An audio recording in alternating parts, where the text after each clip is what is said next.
Imagine you're driving down a dark highway at 2 in the morning, the only car on the road for miles, when suddenly headlights appear in your rearview mirror. They're getting closer, faster than anyone should be. Driving, and then you recognize the vehicle.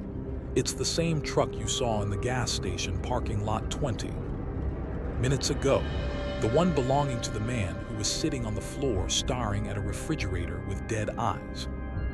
Or picture this. You stop to help what appears to be a stranded woman on a desolate stretch of highway, and the moment she gets in your car, you realize there are men hiding behind her vehicle, one of them holding what looks like a bat, another stepping directly into the road to block your escape.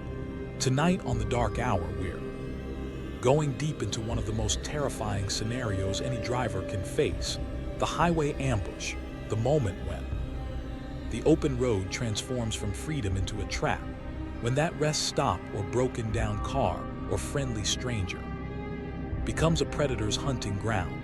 These aren't stories about mechanical failures or bad weather.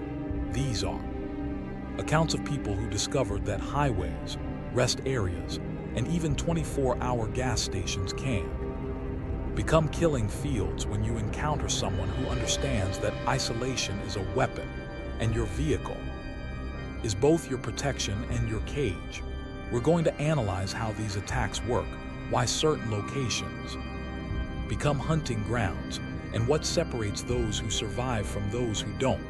This is The Dark Hour, and tonight we're examining the psychology of highway predators. Part 1, the gas station stalker. Let's begin with something that should terrify anyone who's ever made a late-night food run or stopped for gas. In the early hours of the morning, there's a 24/7 convenience store off the highway not far from a rural town, the only thing open around the clock in this middle-of-nowhere location. For a man we'll call Marcus, it's about a 25-minute drive if he's speeding, which he usually is.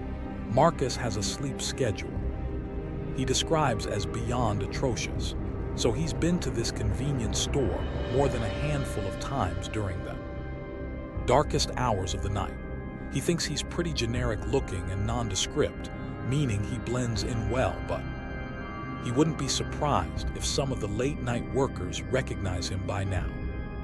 What happened last week is still painfully fresh in Marcus's mind. It was past midnight and he was coding on his laptop.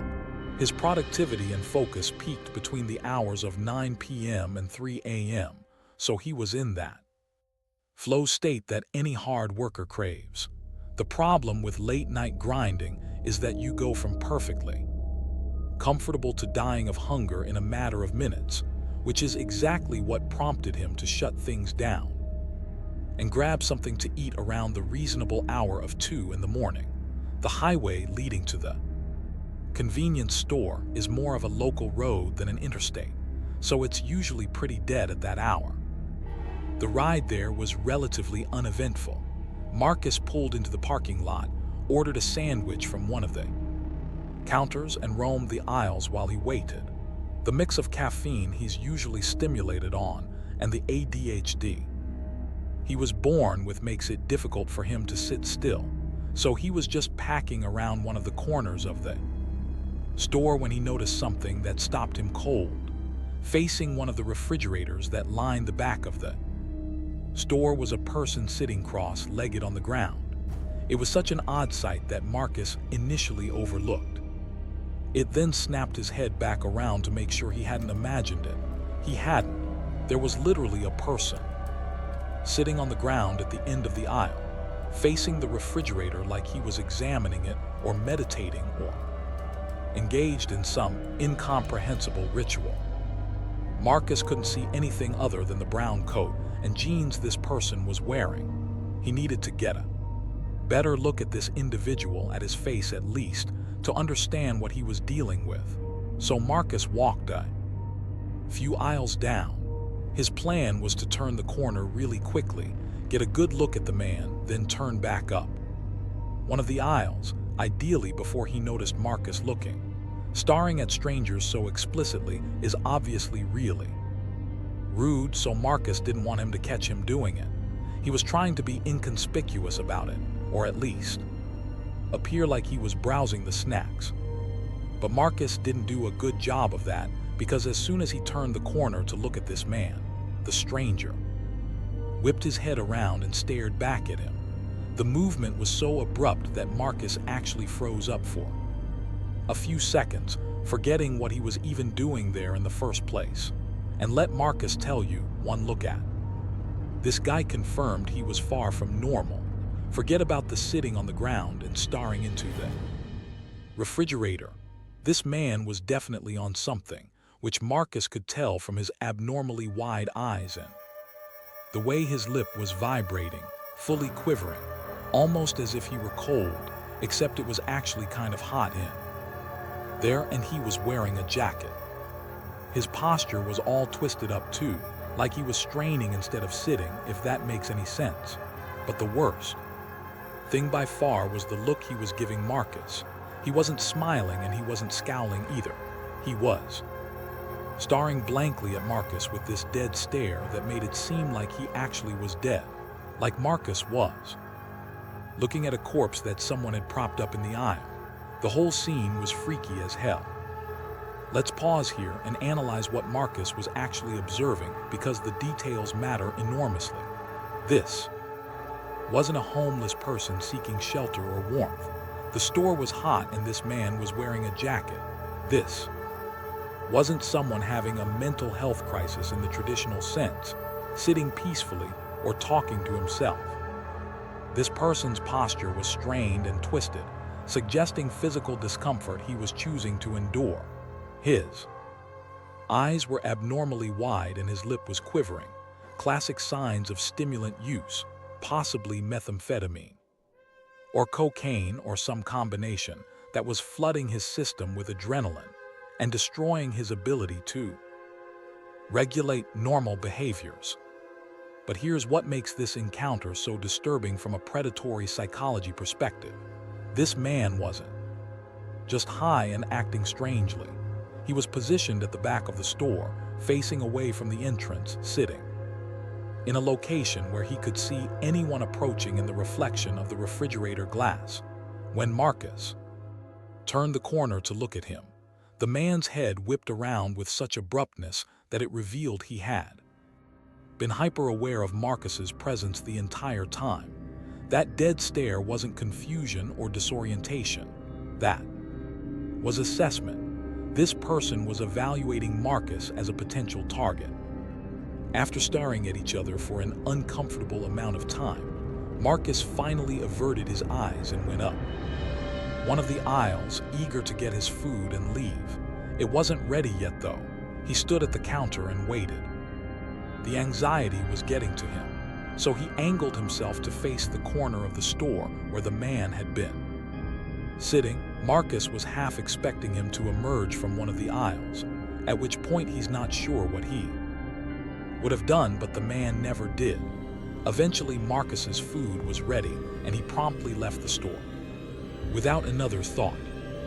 Marcus thought that was the end of it, but as he was turning to get back on the highway, he saw something move out of the corner of his eye. He glanced back toward the store and saw a person running full speed from the store entrance to the far end of the parking lot. Marcus was already halfway onto the highway at that point, but as soon as he saw what looked like a brown coat, he knew it was the same man. As Marcus drove past the convenience store, he looked over at it one more time to see that the man was now jumping into a truck. Think about what happened here. The man had been inside the store when Marcus left.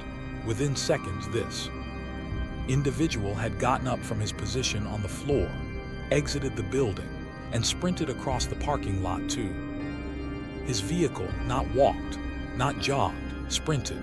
Marcus didn't even want to imagine what a man like that could possibly be rushing to do at 2 in the morning. He was just happy he had nothing to do with it. Marcus sped off, wanting to get home in peace. After a few minutes, the last of the fluorescent storefront lights faded into darkness behind him, and Marcus was driving through desolate nothingness once again. He's used to being the only car on the road when it's that late. At night, which is why it was so surprising when he noticed headlights in his rearview mirror. But it was even more surprising when he realized the headlights were getting closer, meaning they were going faster than him. And Marcus wasn't exactly driving the speed limit. Marcus's first thought was that he was about to get pulled over, so he instinctively slowed down a bit. Headlights kept approaching, and Marcus knew what was about to happen. Police lights were about to start, flashing, and his night was about to be ruined. But once the vehicle finally got close enough, Marcus realized it wasn't a cop. It was that man from the convenience store. It was the same truck from the parking lot. Marcus has never been more certain of anything in his life. Let's stop and understand what this means from the predator's perspective. This man had identified Marcus as a target inside the store. When Marcus left, the man immediately pursued him, sprinting to his vehicle to minimize the time gap. He then drove at extremely high speeds to catch up with Marcus on the highway, speeds that would have required him to be going well over 100 miles per hour on a rural road in complete darkness. This wasn't impulse. This was determined pursuit. This was someone who had decided Marcus was going to be his victim and was willing to take extraordinary risks to make that happen. Marcus slammed his foot back on the gas and got back up to speed. The man behind him started flashing his lights at Marcus and honking, and Marcus didn't know what to do. Try to outrun him or pull over and just pray that he'd keep going. Marcus was in a sedan and the stalker was driving a pickup truck, so Marcus figured he could outrun him. The faster Marcus went, though, the more terrified he became. He can only describe that feeling as true terror, the feeling that you're literally approaching death. By the time Marcus had gotten up to 100 miles per hour, the voice in his head was screaming that he was going to die if he kept accelerating. He swerved into the right lane, hoping the truck would shoot by him. But instead, the driver actually swerved to stay behind him. Marcus started slowing down with the intention of pulling over on the shoulder, thinking maybe compliance would end the situation. But the moment Marcus took his foot off the gas, the truck actually rammed into him. This is the moment everything changed. Marcus grabbed the wheel to stabilize the car and realized he was in a life or death situation. The man following him was trying to kill him. Everything was happening so fast Marcus couldn't think. He knew the attacker was going to try ramming him again, and at that speed Marcus knew he would be lucky not to spin out. Marcus doesn't know if it was the terror or his survival instincts kicking in, but the moment he saw the truck go for it again, Marcus swerved to the left and slammed on the brakes. The truck shot past him, and Marcus watched as the driver swerved back and forth a few times before spinning out and shooting off the highway into a field. Despite how violently his hands were shaking and how terrified he was, Marcus forced himself to start driving again. He sped the entire way home. As soon as Marcus got inside, he called the police and reported the incident, although it's not like he could precisely describe where everything had gone down. They took his statement anyway, and Marcus was happy to give it. He knows for a fact that convenience store had security cameras in their parking lot, so he's pretty confident they'll end up catching that man. It's only been a week since this happened, and Marcus hasn't heard anything yet. His car isn't dinged up too badly, but he still needs to get it repaired. As for why in the world that man had gone after Marcus, his guess is as good as anyone's. Marcus just hopes he never sees him again. But let's analyze what probably happened here, because the answer is both simple and terrifying.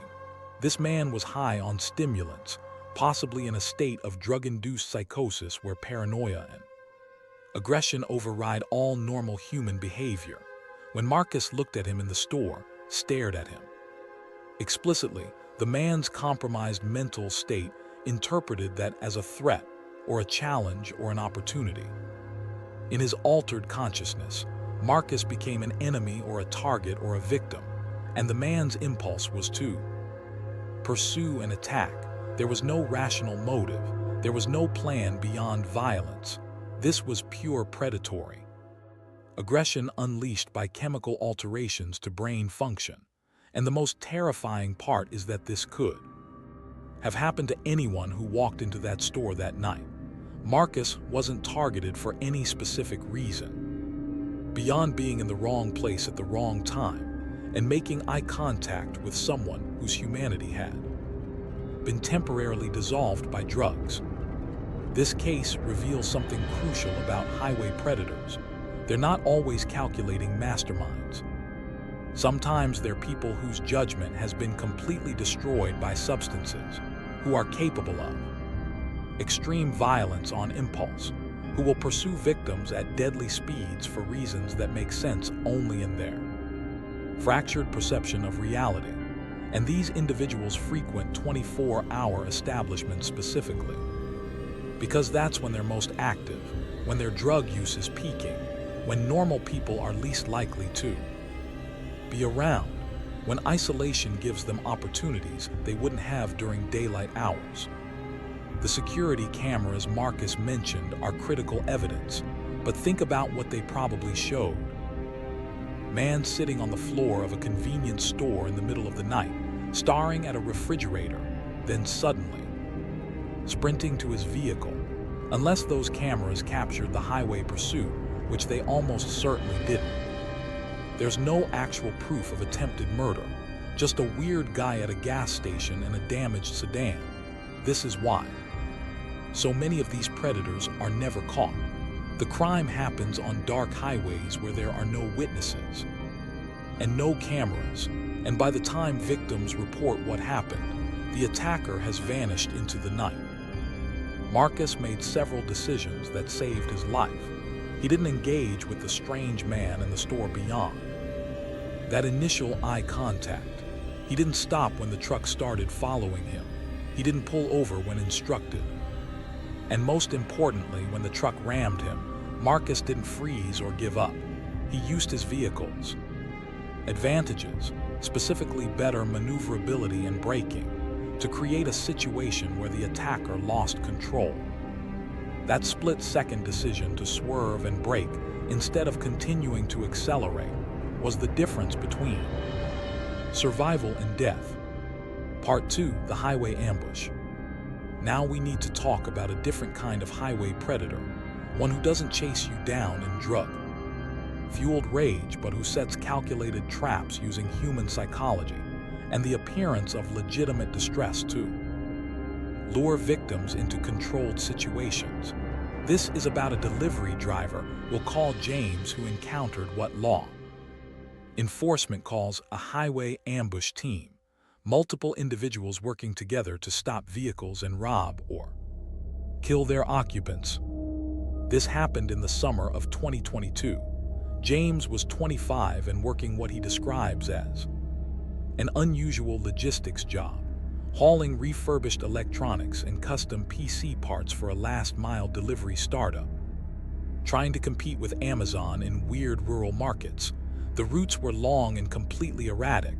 Sometimes James would be driving for 12 hours straight, often through the night, hitting these remote parts of the Southwest that most delivery companies refuse to touch. The pay was decent enough to make it worth it, and James didn't mind the long drives since he had grown up in a road-tripping type family. This particular night, James was deep into the final leg of a Phoenix to Lovington run. It was around 1 in the morning, and he was winding through this desolate stretch of Route 82 past the outskirts of Lincoln National Forest in southern New Mexico. If you've never driven through that area at night, it's hard to describe how isolated it feels. The road is narrow and poorly lit. You might see another car every 20 or 30 minutes, if you're lucky. But here's the crucial thing about that particular stretch. It's also the only accessible route cutting through the area for miles. The GPS alternatives would add like 2 hours to the trip, winding you way north through Carrizozo or something like that. So if you needed to get from point A to point B in that part of New Mexico, you pretty much have to take Route 82. This is not coincidental to what happened next. Predators who set highway ambushes don't choose random locations. They choose choke points, places where traffic is forced to travel, where there are no alternative routes, where victims have no choice but to pass through their hunting ground.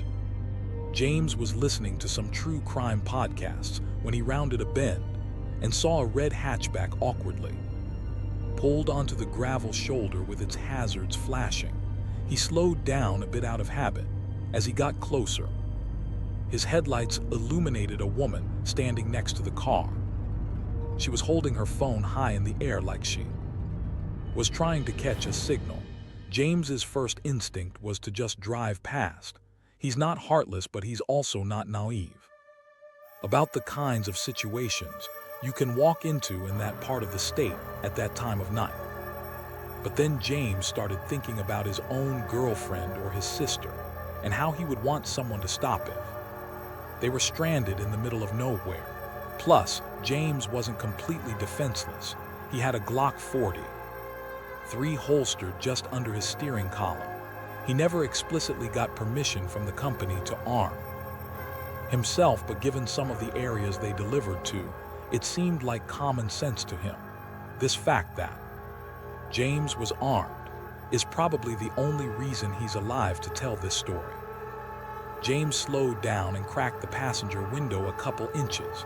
The woman, who didn't seem much older than him, rushed over immediately and tried his passenger door handle, which was locked. She said she needed a ride to the nearest gas station and claimed her car had just died and she couldn't get anyone on the phone. Her voice had this jittery quality to it, like she was either really stressed or maybe on something. James hesitated for a few seconds. The situation felt a little off, but what tipped the scale was knowing he had a firearm within reach. He figured if things got sketchy, he'd be able to handle himself. So James unlocked the door. She got in quickly and gave him this vague and slightly slurred "Thank you so much," without really looking at him. The way she slurred her words made James think she was drunk or maybe a little tipsy, which made him cautious. Before driving away, James asked her some obvious questions. Had she hit something or did the engine cut out? That sort of thing. But she kept deflecting, repeatedly asking him to just drive. Nothing she said really made sense, and James was leaning toward kicking her out of his car the more she talked. He was about to make a decision when he glanced over at her car one more time. To his horror, a man stepped out from behind the vehicle like he had been hiding there the whole time. The adrenaline started to kick in and James turned to face forward. There was another figure that had stepped directly in front of the road, about 50 feet ahead of them. There was something long in his hands, maybe a bat or a pipe. James couldn't tell exactly. This man started moving toward James's vehicle, and that's when his survival instinct took over. Let's pause here and understand exactly what James had walked into, because this is a textbook highway ambush operation. The woman was the bait, positioned next to a broken-down vehicle in a location where traffic was sparse but necessary, where good Samaritans would feel compelled to stop because they might not see another car for hours. Her distressed behavior, the phone held high searching for signal, the hazard lights flashing, all of it was theater designed to trigger helping behavior. The moment James stopped and engaged with her, even just cracking his window, he had committed to the interaction in a way that made it psychologically difficult to drive away. When he unlocked the door and let her in, she immediately tried to control the situation by repeatedly telling him to just drive, to get away from the scene before he could process what was happening or change his mind. Her slurred speech wasn't drunkenness. That was nervousness, or possibly the effect of adrenaline on her vocal cords as she prepared for violence. The man hiding behind the vehicle was the primary attacker, positioned to approach from the blind spot once. James was distracted by the woman.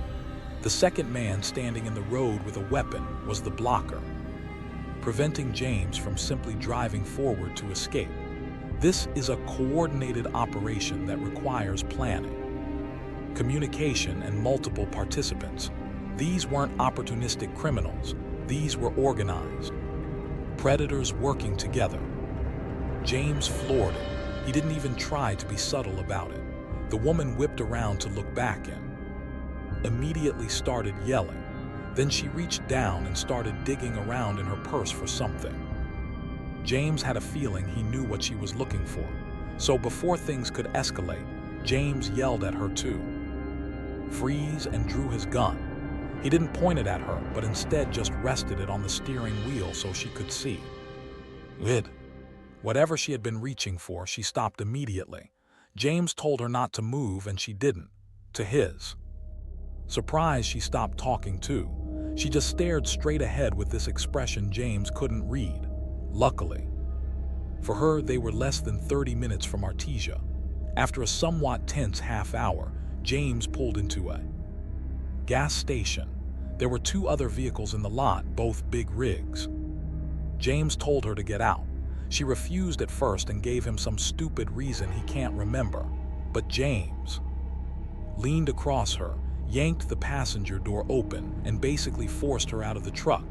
She stumbled back and fell onto the pavement, all the while yelling something completely incomprehensible. Someone started jogging over, probably one of the truckers, and James could already envision the accusations that were about to fly. All that guy had seen was James throwing a woman out of the car. James didn't want to deal with the situation for a second longer, so he didn't. He yelled out a warning to the trucker about her ill intentions, but that was all he was going to do. Then James peeled out of the lot before that guy could approach him and didn't look back. He drove to another gas station and started filling his tank. Then he walked over to the passenger side to inspect the seat. Buried between the seat cushions was a burner phone, a battery, and a sealed pack of zip ties. Let's stop and process what those items reveal. The burner phone means this woman was part of an organized operation with communication between team members. The battery being separate from the phone is a counter surveillance technique used by criminals who understand that phones can be tracked even when powered off, so they keep the battery removed until needed.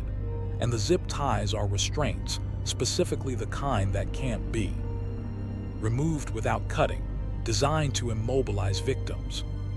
James didn't even want to think about it. He tossed all of it in the trash and got back on the road, eager to be done with the journey. James never reported any of it, not to the police and definitely not to his company. Not because he didn't think it was worth reporting, but because, legally speaking, he didn't really want to explain to a bunch of cops why he was driving around armed, or why he had physically removed someone from his car. James isn't going to get into it, but you can connect the dots on that one yourself.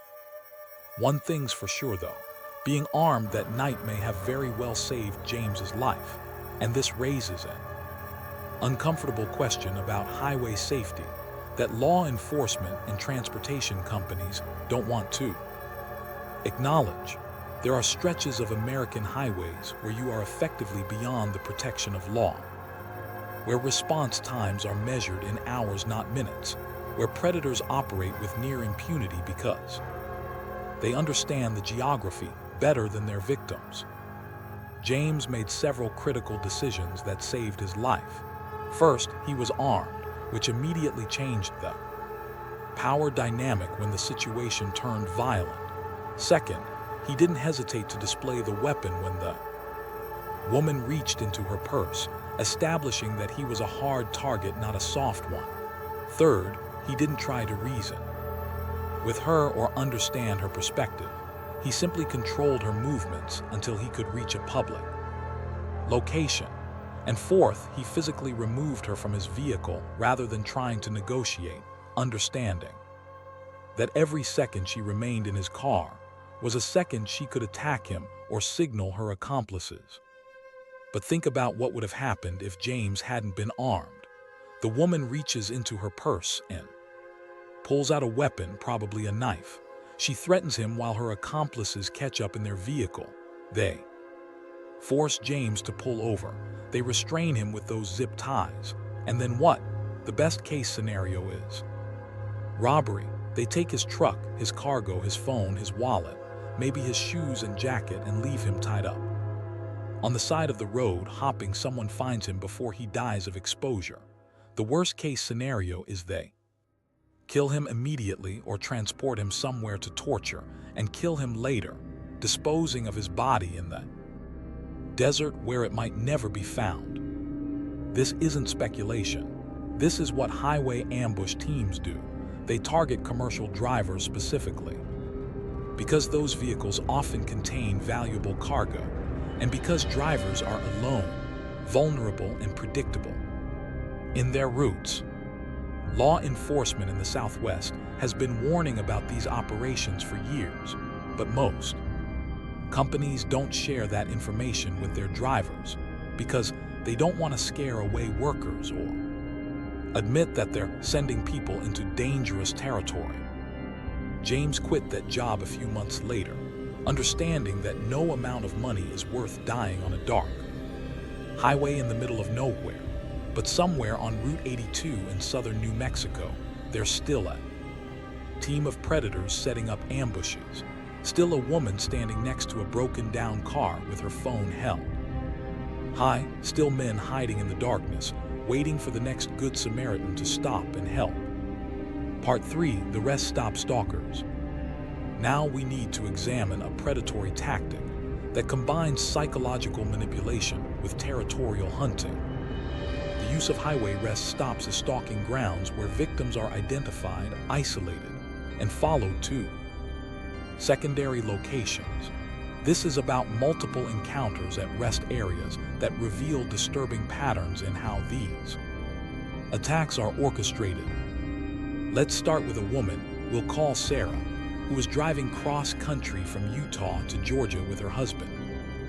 In the summer, although the route they had mapped out wasn't the most direct, it passed through some places her husband really wanted to visit. The downside was that they'd be cutting through some pretty desolate stretches of highway. The worst part was this section of western Kansas along US Route 400. Basically, 100 miles of nothing but farmland. They'd been driving for most of the day, and Sarah had fallen asleep in the passenger seat sometime around sunset. She's one of those people who can sleep anywhere in a moving car, so she was out cold for a few hours. Around 10 at night, Sarah woke up to the car slowing down and realized her husband had pulled into this tiny gas station off the side of the highway. Her husband said he was going to grab some snacks and fill up the tank. Sarah figured it might be her last chance for a while to use a real bathroom, so she got out and headed inside. She didn't bother bringing her phone or purse with her. She was just going to be in and out so she didn't see the need. The cashier was this older guy who didn't even look up when she walked in. The bathrooms were tucked down this narrow side hallway toward the back of the store. As Sarah opened the women's restroom door, she almost bumped right into this woman who was coming out of one of the stalls, which wouldn't have been that noteworthy were it not for what she looked like. She had messy, unkempt gray hair that frankly looked kind of disgusting and oddly sticky. She was also wearing these foam flops that made this soft slapping sound when she walked. As if that wasn't bizarre enough, what stood out the most was this thick purple and green coat she was wrapped in.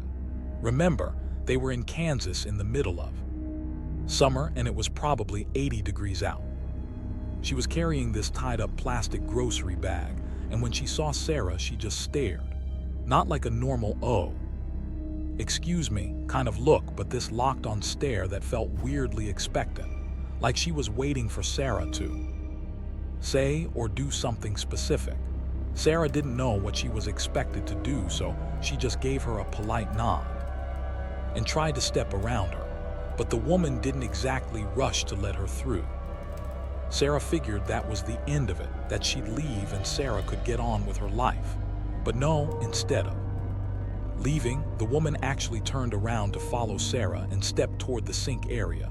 But she didn't turn on the water or look in the mirror or do any of the normal things you do at a sink. She just stood there with her arms at her sides like she was again waiting for Sarah to do something. Sarah was already feeling uneasy, so she went into the nearest stall and locked it. The second she sat down, she immediately regretted not bringing her phone or anything with her. She had no way to text her husband if something went wrong, and she was starting to get the feeling that something was definitely off about this woman. Sarah sat there for what felt like a few minutes, just waiting for her to leave. Eventually, Sarah heard the soft slap of her flip-flops moving toward the door, then the sound of the bathroom door opening and slamming shut. Sarah waited a few extra moments to make sure she was really gone, and then she realized something. She could still hear breathing, not her own, someone else's breathing coming from somewhere in the bathroom. It dawned on Sarah that the woman had faked leaving. She must have opened and slammed the door to make it seem like she left, but she was still in there, standing silently somewhere near the exit, probably in the corner by the door just out of Sarah's line of sight. Sarah didn't move. She sat in complete silence for a really long time, trying to quiet her own breathing, because she was terrified at the thought of the woman hearing her. The whole time Sarah kept thinking about how stupid she was for not bringing her phone. Eventually, the door was opened and closed again. The breathing stopped too, which sent a wave of relief over Sarah. She still wasn't completely convinced, though, so she waited for another half-minute or so. Just as Sarah was about to unlock the stall, she heard a huge gasp like someone had just been holding their breath, followed by the bathroom door opening and closing again. That's when Sarah truly started freaking out.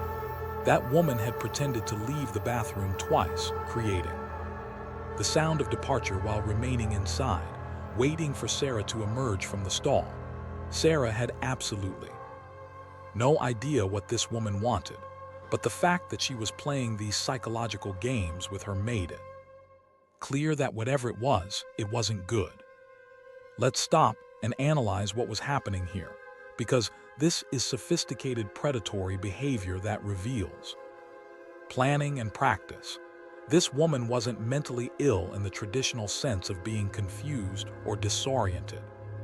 She was executing a specific strategy. She positioned herself to intercept Sarah at the bathroom entrance, establishing immediate contact. She followed Sarah inside and stood at the sinks, blocking the natural exit path. When Sarah retreated to a stall, the woman created a false sense of safety by appearing to leave, then remained silent and motionless, waiting for Sarah to let her guard down. The fake departure wasn't a mistake or coincidence. It was a tactic designed to lure Sarah out of the only secured position she had, the locked stall. If Sarah had emerged after the first fake exit, she would have found the woman waiting right there, possibly positioned to block the bathroom door, possibly armed with something from that plastic grocery bag she was carrying. The second fake departure, the one where the woman gasped after holding her breath, that reveals she had been standing perfectly still for minutes, controlling her breathing, exhibiting patience and discipline that comes from repeated practice. This woman had done this before, multiple times. She had refined her technique. She knew that victims would wait a few moments after hearing the door close. She knew that eventually they would convince themselves it was safe to leave. And she knew that the moment of emerging from a bathroom stall, when you're vulnerable and your attention is divided, that's when you strike. Sarah didn't know what to do. Part of her was sure the woman was gone, but if she had pretended to leave twice, it wasn't crazy to assume she had done it a third time. Finally, the suspense was killing her, and she couldn't take it anymore. Sarah unlocked the stall as quietly as she could and stepped out, fully expecting to see the woman standing there, but the bathroom was empty. Sarah washed her hands as quickly as possible and stepped out of the bathroom. She had no idea where the woman had gone or if she was waiting somewhere else in the store. When Sarah got back to the main part of the store, there was this large man checking out at the counter. Sarah lingered by one of the racks near the front until he finished his transaction and walked out. Then she used him as cover to exit the store, figuring if the woman was waiting outside, at least there would be another person around. Part of Sarah thought she was being overly paranoid, but that thought was shattered the moment she stepped outside. As soon as Sarah exited the store, she saw the woman again. She was lingering off to the side of the front entrance, this time clearly glaring at her. She was holding something in her hand that Sarah couldn't quite make out. It looked like a knife, but Sarah wasn't sure. The way she was holding it, though, and the way she was slightly crouched like she was preparing to spring, honestly made it seem like she was about to attack. Sarah prepared herself to have to scream or run or even fight, but instead of moving toward her, the woman quickly turned and walked around the side of the building toward the back. Sarah ran to their car and got in as fast as she could. Her husband looked confused and asked what had taken her so long. Sarah told him she'd explain once they were back on the road. He didn't question her and just pulled away.